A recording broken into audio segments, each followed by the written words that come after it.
4 of the military's most savage close-quarters killers formed a lethal perimeter around Bruce Lee. These were not mere soldiers. They were apex predators who had terminated adversaries with their bare hands in the world's most desolate conflict zones. Each man exceeded 200 pounds of hardened, battle-tested muscle. The command was absolute. Launch a synchronized assault. No rules, no mercy, total aggression. The events of the following 9 seconds would be buried in classified archives for half a century.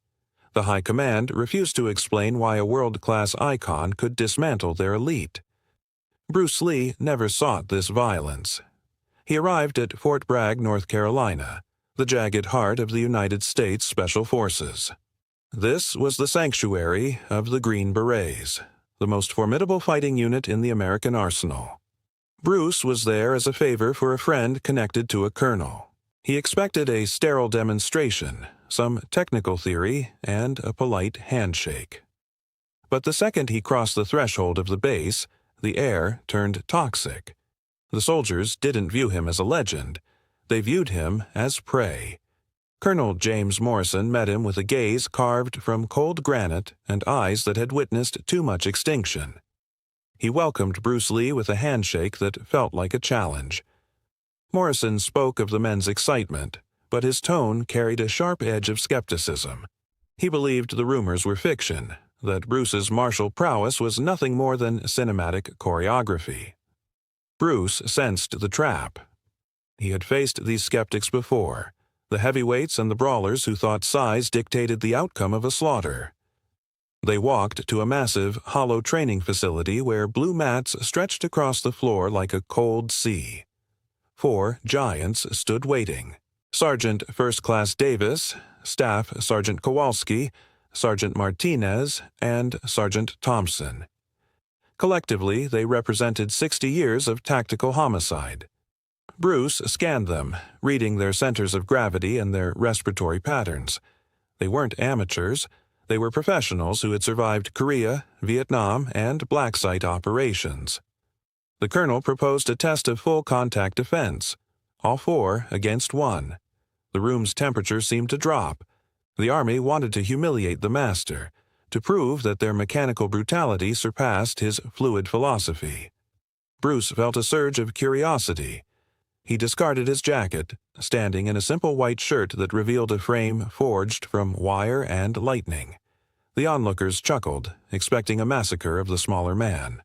Sergeant Davis, a 240-pound mountain of aggression, cracked his knuckles with predatory intent. He promised not to break Bruce too badly. Bruce didn't return the smile. He told them to try. The circle closed. Morrison dropped his hand. The violence ignited. Davis lunged with a lethal tackle, a technique designed to crush the life out of a smaller opponent. He grabbed at air. Bruce didn't retreat. He accelerated into the strike, ghosting past the giant's reach. A palm strike slammed into Davis's ear, a kinetic vibration that shattered his internal compass. 1 second had elapsed, and the strongest man in the room was stumbling in a daze. The laughter died instantly. Kowalski and Martinez surged forward in a coordinated pincer movement. Kowalski threw a right cross intended to decapitate, while Martinez dove for the legs. Bruce pivoted like a revolving blade. The punch missed by a fraction of an inch as Bruce's elbow cratered Kowalski's solar plexus, vacuuming the air from his lungs. Simultaneously, Bruce's shin whipped into Martinez's floating ribs. It was a surgical strike. Both men collapsed, their bodies rebelling against the sudden, overwhelming agony. 4 seconds had passed. 2 men were neutralized. Thompson, the strategist, hesitated. He saw the efficiency of the destruction. He realized this wasn't a fight. It was an execution of physics. Bruce didn't wait for Thompson to decide. He exploded forward, crossing the distance in a blur. A finger jab stopped a hair's breadth from Thompson's windpipe.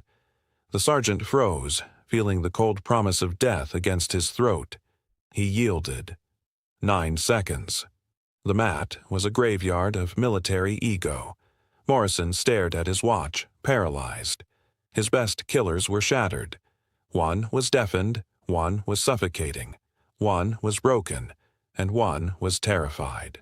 Bruce stood in the center, his heart rate unchanged, his breathing as calm as a mountain lake. He possessed no pride, only presence. Davis managed to stand, questioning the reality of his defeat. Bruce explained that they fought with repetition, not experience. They were predictable, telegraphing every intent. Morrison's arrogance evaporated, replaced by a desperate respect. He invited Bruce into his office, a room cluttered with the artifacts of a career soldier. He apologized for the ambush, admitting he wanted to witness Bruce fail. But the 9-second demolition had changed everything. Morrison saw the looming shadows of Vietnam, where young Americans were dying in the mud because they couldn't fight when the ammunition ran dry. He begged Bruce to teach his men this economy of violence. Bruce spent 3 days in a silent internal debate. He thought of his school in Los Angeles and his cinematic ambitions. He didn't want to be a weapon of the state, but he thought of the boys dying in the jungle. His wife, Linda, reminded him that his nature was to help those in need, regardless of their uniform. Bruce made the call. He returned to the base to develop a curriculum of raw lethality. He called it Combat Jeet Kune Do. It discarded the sport and kept the slaughter. He focused on speed over mass, economy over flourish, and absolute adaptability. He taught them to strike before the enemy could perceive the threat. He turned the 4 men he had defeated into his primary disciples. Davis, once humiliated, became the most zealous convert. He realized Bruce had broken him down to rebuild him as a superior warrior. For decades, the details of this program were scrubbed from public record. The film of the 9-second test became a phantom in the archives, viewed only by those with the highest clearances. But the survivors of the program told a different story. They returned from the shadows of war with accounts of impossible survival. They spoke of a man who taught them to move like water and strike like a hammer. One Green Beret later wrote that he was alive only because of the ghosts of Bruce Lee's teachings. The program outlived the master, evolving through the decades but maintaining its core of speed and precision. Long after Bruce's passing, a retired Morrison finally broke his silence. He confessed that for 50 years he had replayed those 9 seconds every night. He realized that while they tried to teach Bruce a lesson, he had instead shown them the limits of human potential. He admitted that despite decades of trying, the military could never replicate Bruce's perfection. It wasn't just the technique, it was the soul behind the strike. The footage remains locked away, a grainy testament to a moment when a single man proved that true mastery cannot be contained or outmuscled.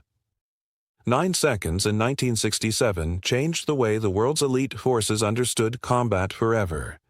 The test ended quickly, but the impact will never fade.